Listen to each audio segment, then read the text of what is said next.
सोचकर देखिए, क्या हो अगर जो जानकारी हमारे पास है वही हमारी सबसे बड़ी कमाई का जरिया बन जाए। आज हम एक ऐसे ही सफर को समझेंगे, एक क्रिएटर से एक सफल कंसल्टेंट बनने का पूरा रास्ता।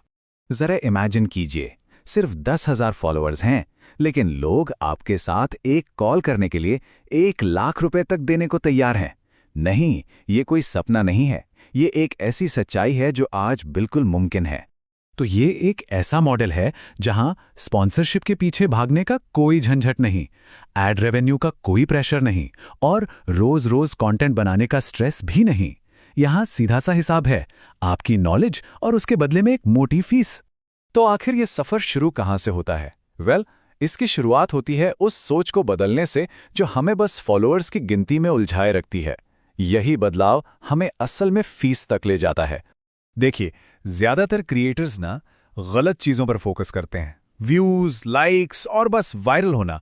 और सच कहूं तो यही वो गलती है जो उन्हें असल कमाई करने से रोकती है। असल में ना 2 तरह के क्रिएटर्स होते हैं। एक तरफ है आम क्रिएटर्स जो बस वायरल होने के पीछे भागते रहते हैं, और दूसरी तरफ है स्मार्ट क्रिएटर्स। ये लोग अपनी अथॉरिटी बनाने और लोगों की प्रॉब्लम सॉल्व करने पर फोकस करते हैं। बस इसी एक फर्क की वजह से उनकी कमाई उम्मीद पर नहीं बल्कि एक सॉलिड प्लान पर टिकी होती है। तो ये स्मार्ट क्रिएटर बनने का आखिर मतलब क्या है? इसका सीधा सा मतलब है एक क्रिएटर की सोच से निकलकर एक कंसल्टेंट की तरह सोचना। चलिए समझते हैं कि इन दोनों में आखिर फर्क क्या है। एक क्रिएटर कंटेंट बनाता है, ठीक है, पर एक कंसल्टेंट प्रॉब्लम सॉल्व करता है। क्रिएटर की कमाई एड्स पर डिपेंड करती है, जो कभी ऊपर तो कभी नीचे होती है, लेकिन कंसल्टेंट की कमाई सीधे क्लाइंट की फीस से आती है, इसलिए वो ज्यादा स्टेबल और प्रिडिक्टेबल होती है। तो सबसे जरूरी बात क्या है? देखिए, एक कंसल्टेंट असल में एक क्रिएटर ही है, बस फर्क इतना है कि वो एक क्लियर आउटकम, एक साफ नतीजा देता है। यहां माइंडशिफ्ट बस इतना है कि सिर्फ कंटेंट नहीं देना है बल्कि एक वैल्यूएबल रिजल्ट देना है। लेकिन सवाल यह है कि कंसल्टेंट बनने के लिए ये एक्सपर्टीज, ये स्पेशल नॉलेज आएगी कहां से? और जवाब बड़ा ही सिंपल है, वो पहले से ही हमारे पास है। चलिए अब ये पता लगाते हैं कि उस छिपी हुई एक्सपर्टीज को ढूंढना कैसे है। ये एक बहुत जरूरी सवाल है जिसके बारे में हर क्रिएटर को सोचना चाहिए।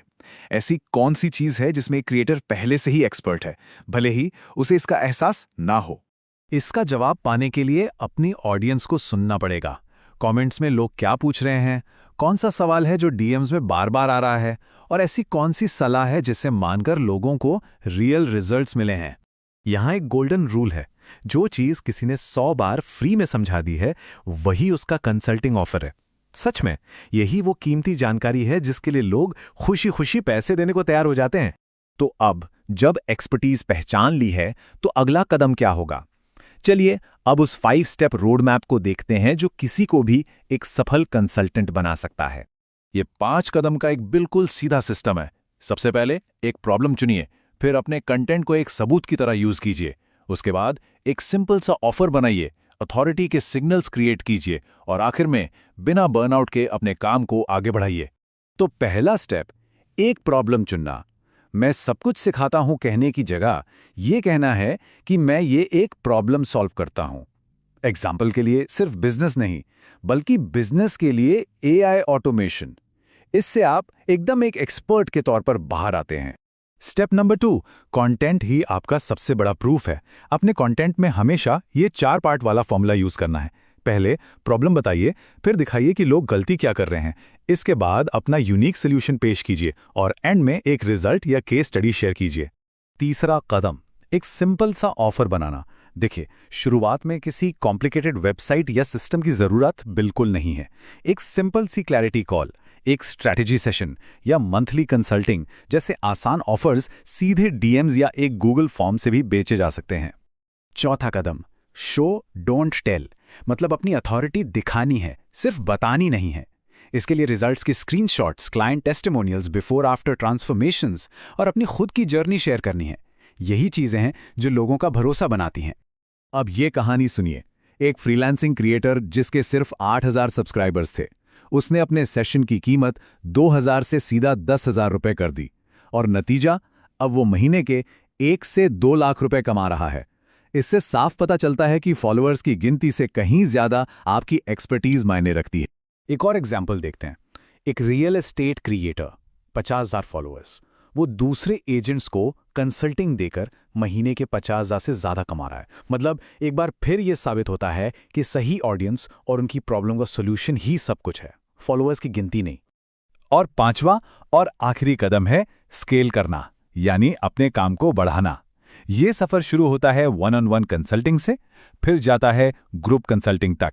इसके बाद डिजिटल कोर्स बनाए जा सकते हैं और आखिर में एक पेड कम्युनिटी।